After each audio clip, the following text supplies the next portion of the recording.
Fala pessoal, e aí, tudo bem? Então, eu já percebi que não vai dar para a gente fazer só 3 aulas sobre isso, considerando que a gente vai ter que trabalhar com uma série de textos para decantar, né, essa série de informações que a gente está levantando aqui.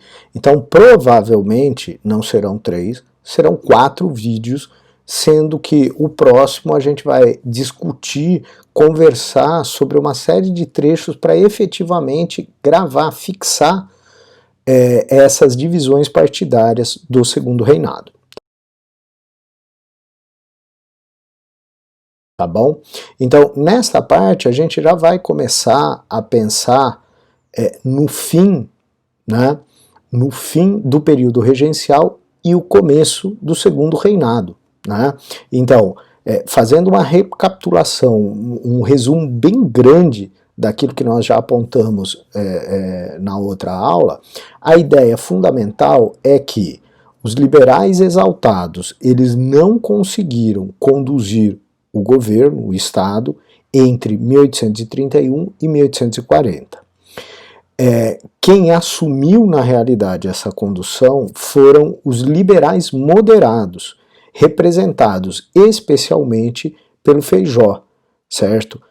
Entre 1834, de 34 para frente, né, em que esse grupo político começa a assumir a condução do Estado. Tá?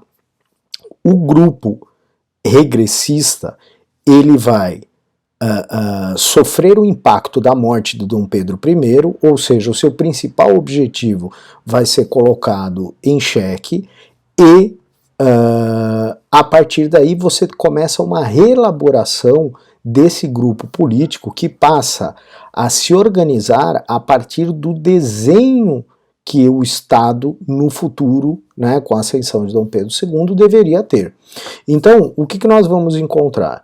Nós vamos encontrar um elemento importante, né, que é essa reelaboração de objetivos, tendo em vista consolidar um tipo de Estado, né, que vai passar a ser chamado, especialmente no Segundo Reinado, de conservador, esse grupo político conservador. Tá?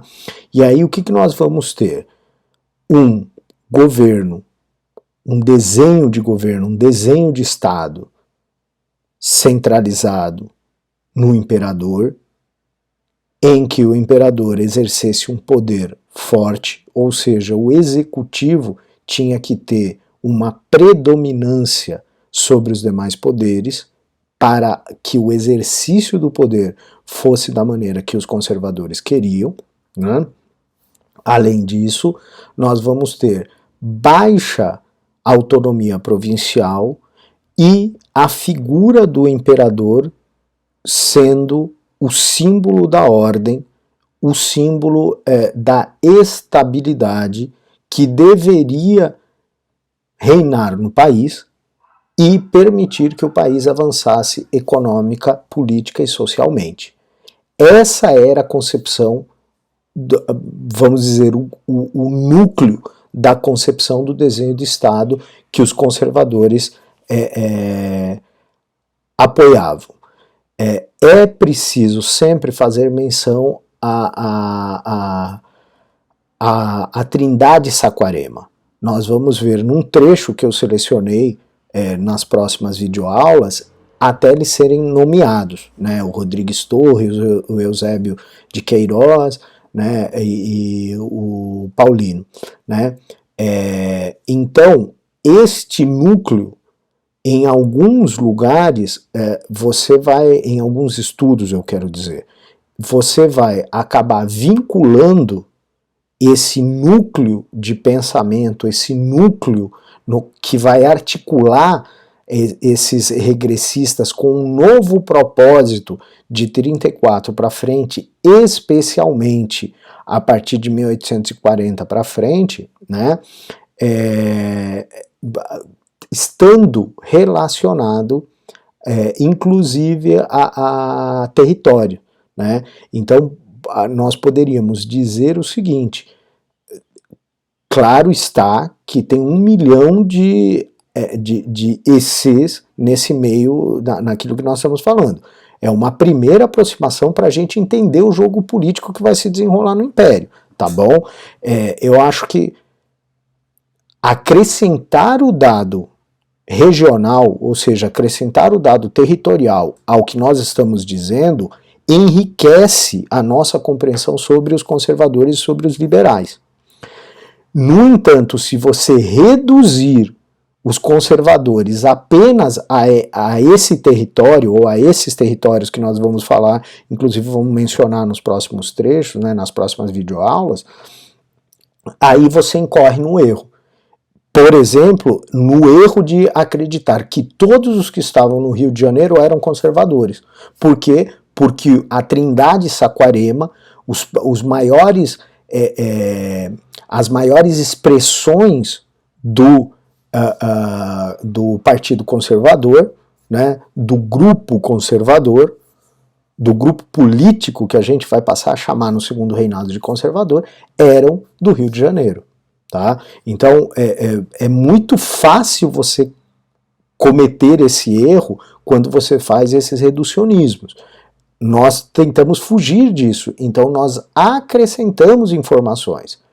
Nós já demos a origem, né, que são os regressistas, a volta de Dom Pedro I, um governo eficiente, que se envolvia nas questões, até um apreço por um governo personalista, desde que ele conseguisse ordenar, manter a ordem nessa sociedade. Tá? A partir de 1834, com a morte de Dom Pedro I, uma reorganização desse grupo com novos objetivos e valores. O que passa a ser fundamental para esse grupo? O desenho do Estado, a adoção de medidas para o avanço do país, desde que essas medidas fossem lentas e graduais, né? Nada abrupto, como na visão deles alguns liberais queriam. Tá? Então, nós vamos acrescentar a questão da territorialidade a partir das nossas análises nos próximos vídeos. Mas no momento, o que nos interessa é saber quais eram os objetivos que norteiam esse grupo a partir de 1840. E sem dúvida alguma, o império centralizado, com um poder eficiente e com uma figura de comando, isso é importante, uma figura de comando na pessoa do imperador, Dom Pedro II, tá? Por que eu digo isso? Porque diversas vezes se trata o Segundo Reinado, o imperador, como quase um dado que não fecha com a realidade. É um dado meio que está a par, né, do jogo político, tá? E de certa forma algumas vezes é tomado quase como um exemplo de brincadeira, de ironia, entendeu? De que na verdade qualquer um de bom senso não iria enxergar, ainda mais naquele garoto que assumiria o trono, alguma instância ordenadora da vida social e política brasileira, né? No entanto, é importante lembrar que para monarquias a figura do rei é uma figura que dá sentido à existência, né? É como se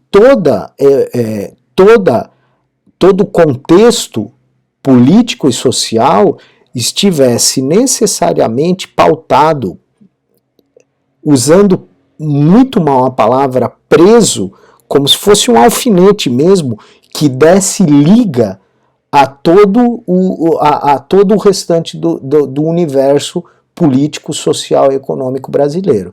Tá?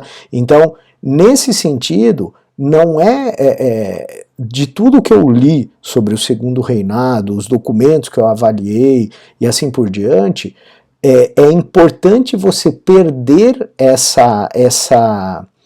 essa presunção negativa sobre a figura do imperador e assumir que para uma monarquia o monarca tem algum sentido. O monarca, especialmente no século XIX, você tem toda a vida social brasileira baseada nessa figura norteadora. Tá? Isso você identifica até mesmo nas obras do Machado de Assis. Né? Depois a gente pode até fazer uma videoaula em conjunto com um professor de literatura para tentar aprofundar isso, que é importante, tá bom? E portanto falta a gente ainda falar, ainda que seja rapidamente, dos liberais.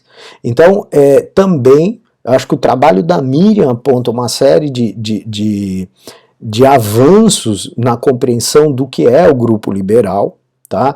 Que em muitos trabalhos aparecia, em alguns deles, como meio como imperador também, marginal, que não se integrava muito. O grande problema que você encontra na teoria tradicional é a ideia de que os liberais se fragmentavam, entre outros, entre exaltados e moderados, mas existia uma confusão gigantesca nesse campo, o que por si só já favorecia a condução dos conservadores. O trabalho da Miriam vai pontuar uma série de eventos, uma série de situações que isso não é uma realidade absoluta para todo o período, né, nem para todos os eventos. Quer dizer, os liberais realmente, da mesma forma que os liberais estavam fragmentados em crenças diferentes, os conservadores também. Inclusive isso consegue fazer com que vocês entendam o período da conciliação, que alguns datam de 1853, né? Então isso é importante, porque se você não considerar que existia também variações dentro do grupo conservador, como é que dos radicais conservadores vai aparecer um governo, um tipo de aliança política com os liberais a partir de 1853? Então você fala, isso daqui é uma maluquice. Como os caras eram radicais e eles optam, entre aspas, dividir o poder com os liberais a partir do nada, porque os liberais eram todos confusos, fragmentados, né? Mas como é que você chega a isso? Então a questão é entender essa fragmentação dos grupos políticos e associado a isso uma fluidez que existe nos grupos políticos. Então, o que eu gosto de dizer? Eu vou tratar de fazer um diagrama para que vocês entendam melhor o que eu estou dizendo, mas agora eu vou fazer aqui com as minhas mãos mesmo. Então, o que você tem no segundo reinado? Os liberais propugnando, defendendo o aumento ou uma alta capacidade de autogoverno das províncias, certo? Com uma monarquia de caráter constitucional, ou seja, que mantivesse, que cumprisse a Constituição nos seus detalhes, né? Que desse importância a isso, que essa figura de ordem e comando realmente valorizasse a Constituição. Isso, para os grandes nomes liberais, seria um governo virtuoso, tá? Então, o que nós vamos ter? Portanto, analisando esta questão do jogo político, esta questão da instância política, o segundo reinado vai ser marcado por dois partidos, liberal e conservador, certo? Que vão ter núcleos duros, lideranças, por exemplo, como o Saquarema ou como o Feijó, você vai ter eles concretizando, tendo ideias mais precisas sobre o desenho do Estado e o que o Estado deveria fazer, como ele deveria se colocar nas situações, certo? Ao redor desse núcleo duro, né, desses núcleos que tinham essas crenças políticas mais consolidadas, você tem uma miríade, um monte de pessoas que transitavam entre esses grupos. Então, eventualmente, para usar um símbolo mais fácil para comunicar para vocês, eu poderia dizer que era como se fosse dois núcleos com elétrons passeando ao redor deles. Então, você tem esses núcleos coesos, núcleos em que a ideia fundamental de cada um desses agrupamentos políticos era muito clara, o papel do Estado, o papel do imperador, qual é o nosso papel, até onde pode ir o nosso jogo político dentro dessas concepções, e, junto com isso, uma série de indivíduos que migravam de um para outro, certo? Então, que orbitavam entre essas duas concepções. Ok?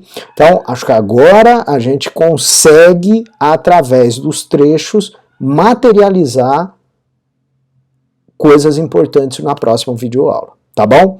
Então, tudo de bom, até mais, nos vemos. Tchau, tchau.